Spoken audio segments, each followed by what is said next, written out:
Hey everybody, I hope you're doing well today. I wanted to come to you today with a lot of things coming to conclusion. Many of you know I've had a construction project going on at my house for the better part of a year, and we can see the finish line. We just got one or two more items finished up. I finally got my desk here installed, and so I have a permanent place to work, so that's good.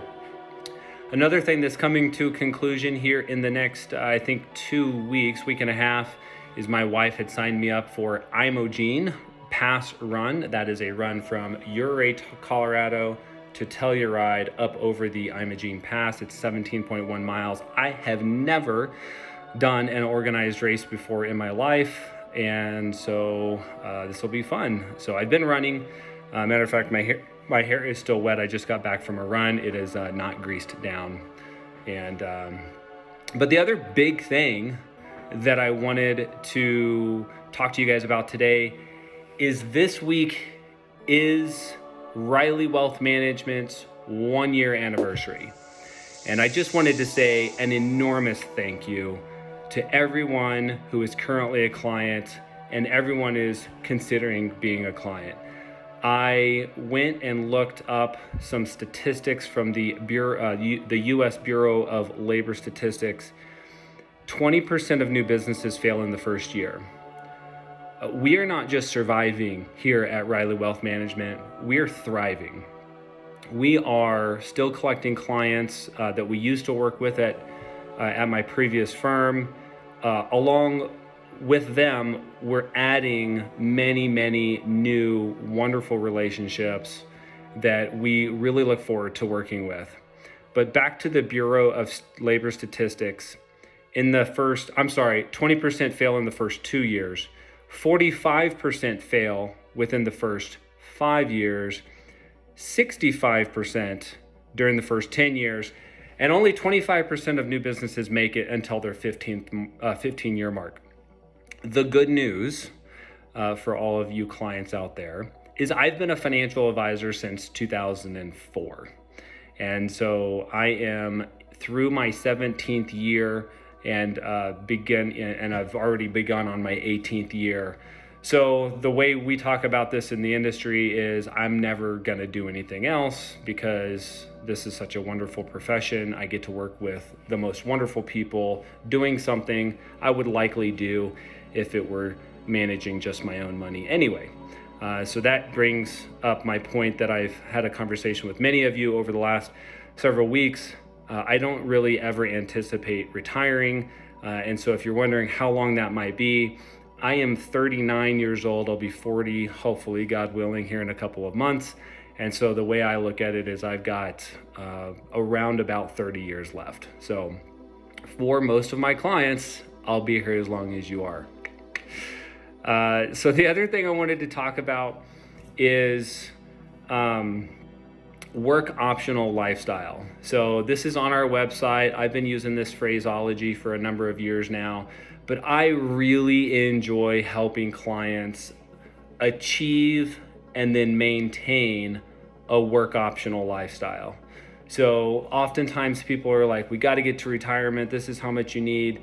But the reality is I find myself working with people that achieve the total number of dollars that they need, that they can translate into income, that they need to retire well before their retirement years. And then they're faced with a question. And that question is, do I still continue to do what I'm doing today?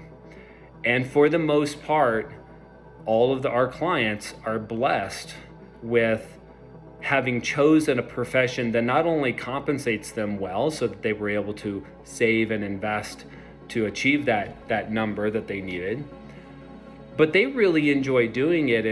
And so even long past the need to create additional wealth and save and invest, they continue to do exactly what they're doing. And I'll just tell you a quick story. I was at Josephine's here in Flagstaff at lunch with some clients a few weeks ago, and we had that very discussion. They have both worked very hard. They work for the same institution here in town. and they work in different departments and do different things, but they're both fairly well compensated for what they do. And they have easily achieved what they need to retire. And so our lunch was really a metamorphosis from the mindset of this is what we do to create enough wealth to retire, and we got to just keep doing it and keep slogging along. And after we got done reviewing everything, they realized, after I told them about 10 times, that they don't have to work anymore. They are working because they want to. And so as the hour or so long lunch progressed, they went from, thinking, what was our rate of return? Are we still on track to meet our goals, etc. For me to say, you've met your goal. Your goal was to achieve enough wealth to be able to retire. Now what? And at the conclusion of the lunch, which is the conclusion of many of these conversations, my clients looked at each other and they said, I really like what I do. I'm going to continue to do it. Because at the end of the day, I need to get up and go do something every morning anyway. Now that doesn't mean that they're going to take on every project and work late and put time on in the weekends. Matter of fact, it's quite the opposite. They're going to be living that life-work balance that we all talk about a little bit more intentionally. They're going to go on more hikes and maybe take longer lunches and maybe skip out on Friday afternoon, things like that, but they're still ultimately going to continue to add value to their coworkers and to their clients because they enjoy doing what they do. And so in that particular family's case, they've went from enough to retire to now we're talking about leaving a legacy, not just in knowledge and experience that of course we all try to leave to our children and grandchildren, but now they're working on what will be a sizable monetary legacy. And then the last thing that I wanted to talk about today is the amount of capacity that I have as an advisor now, as a wealth manager. And so if you're a financial advisor and you're watching this video, this is probably where you want to kind of pipe in and listen. Early on in my career, I peaked at one time. I had 460 households. If you're a client, that's family units. So typically in my world, that is a husband and wife. If their kids are also clients, that's a separate household most of the time, particularly if it's adult children living in a different household. So 460, this was back when I was in the greater Kansas City metro area. I moved out here to Flagstaff about, we're working on 8 years. We're in our 8th year right now. And I went through a process of sharing households with newer financial advisors. Got the newer financial advisor started in their career.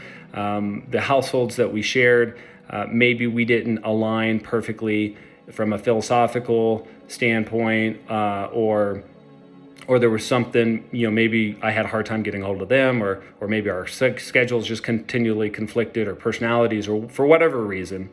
But we got down to 217 households, and that was wonderful. We still had a lot going on at the branch, but it was completely manageable. Well, then after I left my previous firm and started Ryleigh Wealth Management about a year ago, we only brought on about 100 households. And so as of today, we're sitting around 110 families that we're working with. And this is, from a financial advisor standpoint, from a wealth management, this is wonderful. I mean, I get to spend as much time with each family as they need because I'm not pressed to get to that next appointment. And so I mention all that to you to tell you this. We still have a great deal of capacity here at Ryleigh Wealth Management.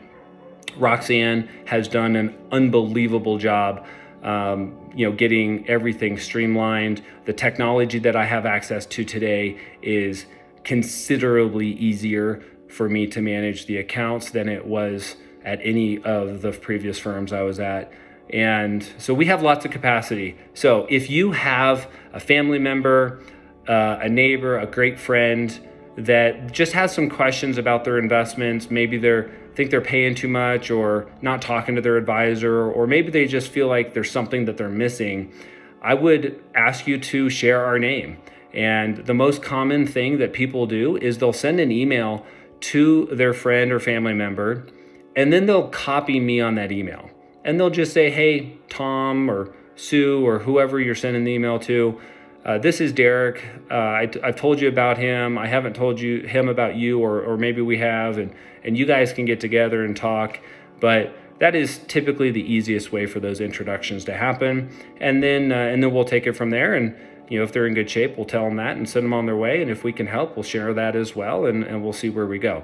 So with that, I will conclude with a very, very, very thankful thank you for your trust in me and Roxanne to handle your retirement savings, your legacy savings, your college savings, advise you on mortgages and car purchases and leases and business sales and estate planning issues. I mean, it's just a joy to work with all of you, and I really do appreciate it.